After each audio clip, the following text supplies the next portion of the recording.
Breaking news చూస్తున్నారు. భద్రాచలం జిల్లా గొల్లగూడెంలో విషాదం చోటు చేసుకుంది. గోదావరి నదిలోకి 5 వ్యక్తులు వెళ్ళిన తర్వాత గోదావరిలో స్నానం చేసే ప్రయత్నం చేశారు. స్నానానికి దిగిన తర్వాత 7 యువకులు అక్కడికి వెళ్ళడం జరిగింది.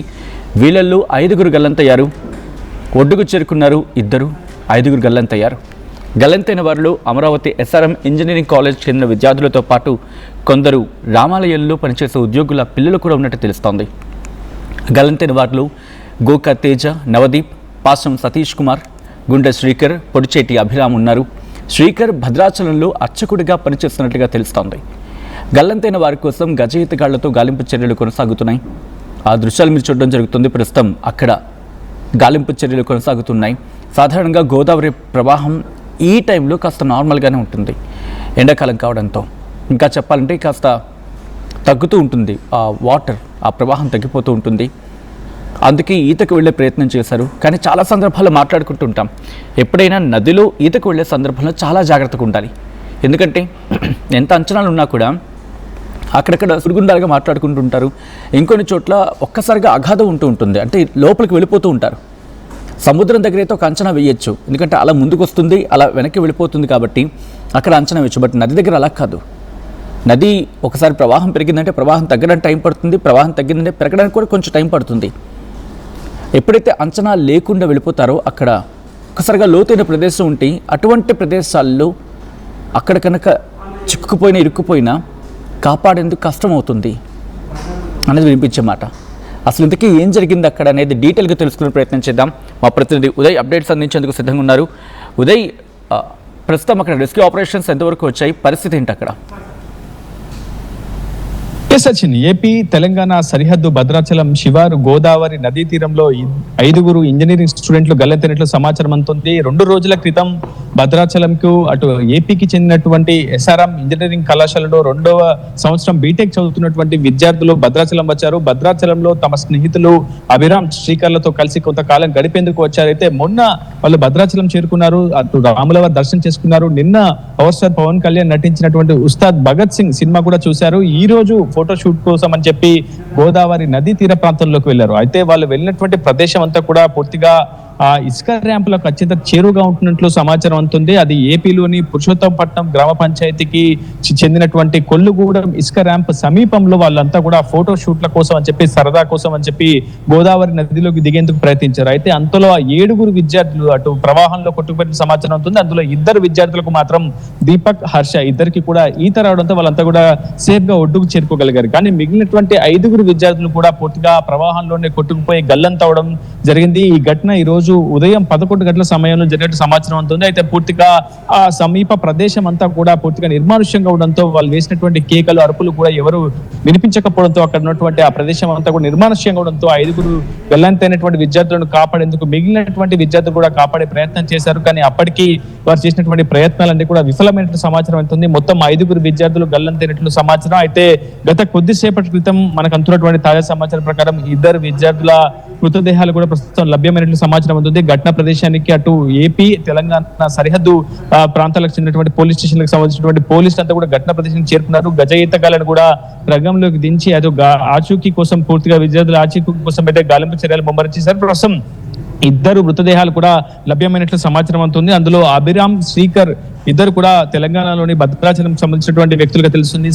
శ్రీరామ్ అక్కడ అర్చకత్వం కూడా చేసినట్టు సమాచారం. దీనికి సంబంధించి ఒక క్లారిటీ అయితే రావాల్సి ఉంది. మొత్తం గల్లంతైనటువంటి వారి వివరాలు ఒకసారి గమనిస్తే, సతీష్ ఏపీలోని మదనపల్లికి సంబంధించినటువంటి విద్యార్థిగా తెలుస్తుంది. నవదీప్ ఉయ్యూరు, తేజజ్ఞ ఉయ్యూరు, అభిరామ్, శ్రీకర్ ఇద్దరు కూడా భద్రాచలంకు చెందినటువంటి వారుగా తెలుస్తుంది. మొత్తంలో గల్లంతైనటువంటి 5గురిలో 2 తెలంగాణ వారు కాగా మరో 3 మాత్రం ఏపీకి చెందినటువంటి వ్యక్తులుగా తెలుస్తుంది. వీరంతా కూడా అటు అమరావతి SRM ఇంజనీరింగ్ కళాశాలలో బీటెక్ 2వ సంవత్సరం చదివినట్లు సమాచారం. వీళ్ళంతా కూడా స్నేహితులుగా తెలుస్తుంది. అయితే అందరూ కలిసి ఫోటో షూట్ కోసం అని చెప్పి సరదాగా గడిపేందుకు గోదావరి నదీ తీరానికి వెళ్లారు. కానీ అకస్మాత్తుగా అక్కడ ఉన్నటువంటి లోతు వీళ్ళు గమనించకపోవడంతో ఒక్కసారిగా ఆ ప్రవాహ వేగంలో కొట్టుకుపోవడం జరిగింది. అయితే మొత్తం 7 గల్లంతవగా అక్కడ 2 విద్యార్థులకు ఈత రావడంతో వాళ్ళంతా కూడా సేఫ్ గా ఒడ్డుకు చేరుకోగలిగారు. కానీ ఆ కొద్దిసేపటికే 5 విద్యార్థులు తమ తోటి స్నేహితులంతా కూడా ప్రవాహంలో చిక్కుకుపోయారన్న సమాచారం కనిపించడంతో వాళ్ళు మళ్ళీ ఒడ్డుకు చేరుకొని స్థానికులతో సహాయం అడిగే ప్రయత్నం చేశారు. అయితే అప్పటికే ఆ పోలీసులకు కూడా సమాచారం అందించారు. డైల్ 100 కు కాల్ చేసి సమాచారం అందించడంతో పోలీసులు కూడా వచ్చారు. అటు భద్రాచలం నుంచి ఆ సమీప ప్రాంతాల నుంచి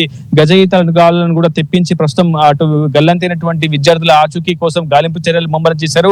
గత కొద్దిసేపు క్రితం అయితే 2 డెడ్ బాడీలను స్వాధీనం చేసుకున్నట్టు తెలుస్తోంది. అందులో శ్రీరామ్ మృతదేహాన్ని ప్రస్తుతం గజ ఈతగాళ్లు స్వాధీనం చేసుకుంటున్నట్టు సమాచారం ఉంది. దీనికి సంబంధించినటువంటి పూర్తి విషయాలు అయితే మరి కొద్దిసేపట్లో వెల్లడయ్యే అవకాశం ఉంది. అయితే ఈ అంశంపై మంత్రి తుమ్మల నాగేశ్వరరావు కూడా స్పందించారు. భద్రాచలంలో గల్లంతైనటువంటి విద్యార్థుల ఆచూకీ కోసం ముమ్మర చర్యలు చేపట్టాలని కూడా అధికార యంత్రాంగానికి దిశానిర్దేశం చేశారు. ఇటువంటి ఘటనలు పునరావృతం కాకుండా పటిష్ట చర్యలు చేపట్టాలని కూడా పోలీసు యంత్రాంగాన్ని సూచించారు మంత్రి తుమ్మల. ఏదేమైనప్పటికీ ఒకవైపు శ్రీరామనవమి సమీపిస్తున్న సమయంలో అటు భద్రాచలం పుణ్యక్షేత్రం అంటే అక్కడ ఈతకి వెళ్లే సందర్భంలో అక్కడ ఏమైనా హెచ్చరిక బోర్డులు ఏమైనా ఉన్నాయా, లేకపోతే ప్రమాద తీవ్రత ఏమైనా ఉందా? ఎందుకంటే గోదావరి ప్రవాహం, correct me if I'm wrong, ఈ సందర్భంలో ఎండాకాలం ప్రాంతంలో కాస్త తక్కువే ఉంటుంది. అండ్ ప్రమాదానికి ప్రధాన కారణం ఏంటి? అక్కడ ఉన్న వాళ్ళు ఏం చెప్తున్నారు? ఎవరైనా ప్రత్యక్ష సాక్షులు ఉన్నారా? వాళ్ళు ఎవరైనా రియాక్ట్ అవుతున్నారా?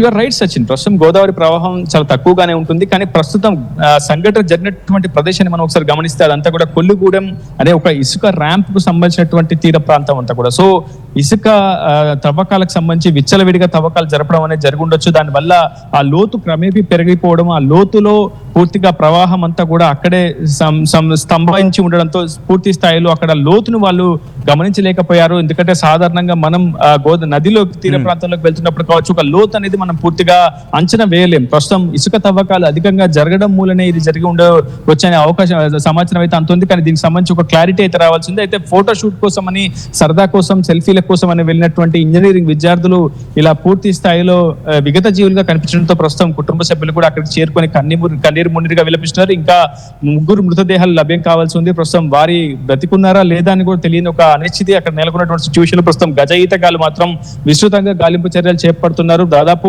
3 గంటల పాటు నుంచి అవిశ్రాంతంగా వాళ్ళు శ్రమిస్తున్నప్పటికీ దాదాపు 2 మృతదేహాలు మాత్రమే మిగిలినటువంటి వారి ఆచూకీ ఏందనే అంశంపై ఇంకా గాలింపు చర్యలు చేపడుతున్నటువంటి సిచ్యువేషన్ అక్కడ నెలకొంది. సచిన్, ఆ రిక్వెస్ట్ ఒకసారి మీ లైన్లో ఉండే ప్రయత్నం చేయండి ఉదయ్. ఈ కథను మిమ్మల్ని కాస్త కలవరపరచచ్చు, అయితే మిమ్మల్ని కలవరపాటుకు గురి చేయడం ఆర్టీవీ ఉద్దేశం కాదు. కానీ ఇటువంటి కథనాలు చూసినప్పుడు కాస్త కలవరపాటుకు గురే అవకాశం ఉంటుంది. కాబట్టి దీనికి సంబంధించి తగిన జాగ్రత్తలు తీసుకోవాలని ఆర్టీవీ సూచించడం జరుగుతోంది. This is a disturbing content, viewer discretion is highly advised. చాలా సందర్భాల్లో చెప్తూ ఉంటారు పెద్దవాళ్ళు, దయచేసి సరదా ఉండాలి, ఆనందం ఉండాలి, ఆహ్లాదం ఉండాలి. కానీ అది మితిమీరితే ఇబ్బంది అవుతుంది. బహుశా ఈరోజు అటువంటి ఘటన అనుకోవాలా? ఎందుకంటే చూడండి, మొత్తం అందరూ యువకులే. అక్కడ దేశానికి వెన్నెముక లాంటి యువత ఇదంతా. అక్కడికి వెళ్ళిన తర్వాత అక్కడ అంచనా తెలియకపోవచ్చు. మరి ముఖ్యంగా నదీ తీర ప్రాంతాలకు వెళ్ళినప్పుడు అక్కడ అవగాహన ఉన్న వాళ్ళను తీసుకువెళ్ళాలి. లేకపోతే అక్కడ అంటే లోకల్గా ఉన్న వాళ్ళని అడిగితే ఈ ప్లేస్లో సేఫ్గా ఉంటుంది, లేకపోతే ఈ ప్లేస్లో బాగుంటుంది అని చెప్పి వాళ్ళు సజెస్ట్ చేస్తూ ఉంటారు. ఎందుకంటే వాళ్ళకి అవగాహన ఉంటుంది కాబట్టి. సో అక్కడికి వెళ్ళి కాస్త నదీ స్నానం చేస్తుంటే సరిపోతున్నాం. కానీ ఏం జరిగింది, ఎలా జరిగింది అనేది ఉదయ్ చెప్తున్న దాన్ని బట్టి అర్థం చేసుకుంటే సిచ్యువేషన్ కాస్త అక్కడ ఇబ్బందికరంగానే ఉంది. అండ్ కొన్ని ప్రాంతాల్లో అయితే మాత్రం ఉదయ్ చెప్పినట్టుగా ఒకవేళ ఆ ఇసుక తవ్వకం కనుక ఎక్కువగా ఉంటే కనుక అక్కడ భారీ గుంతలు ఏర్పడిపోతుంది. అటువంటి ప్రాంతాలు చిక్కున్నప్పుడు కష్టం అవుతూ ఉంటుంది. అండ్ ఈత రాకపోతే ఇంకా ప్రమాదం. అది భద్రాచలం జిల్లా కొల్లగూడెంలో విషాదం చోటు చేసుకుంది. గోదావరి నదులు 5 గల్లంతయ్యారు. గోదావరిలో స్నానానికి దిగారు 7 యువకులు, ఒడ్డుకు చేరారు 2. 5 గల్లంతవడం జరిగింది. గల్లంతైన వారిలో అమరావతి SRM ఇంజనీరింగ్ కాలేజ్ విద్యార్థులతో పాటు కొందరు రామాలయంలో పనిచేసే ఉద్యోగుల పిల్లలు కూడా ఉన్నట్టుగా తెలుస్తోంది. గల్లంతైన వారిలో గోక తేజ, నవదీప్, పాసం సతీష్ కుమార్, గుండె శ్రీకర్, పొడిచేటి అభిరామ్ ఉన్నారు. శ్రీకర్ భద్రాచలంలో అర్చకుడిగా పనిచేస్తున్నట్టుగా సమాచారం. గల్లంతైన వారి కోసం గజ ఈతగాళ్లతో గాలింపు చర్యలు ముమ్మరం చేయడం జరిగింది ప్రభుత్వం. ఈ క్రమంలో మరణించిన వారి ఇళ్లలో విషాద ఛాయలు ముక్కున్నాయి. ఇప్పటికీ తమ వాళ్ళ ఆచూకీ లభించకపోవడంతో ఆ కుటుంబం కంగారు పడుతోంది, ఆందోళన వ్యక్తం చేయడం జరుగుతోంది. ప్రస్తుతం రెస్క్యూ ఆపరేషన్స్ కావచ్చు, సర్చ్ ఆపరేషన్స్ కావచ్చు వేగవంతం అవడం జరిగింది. ఆ విజువల్స్ మీరు చూస్తున్నారు ఆర్టీవీ స్క్రీన్ మీద.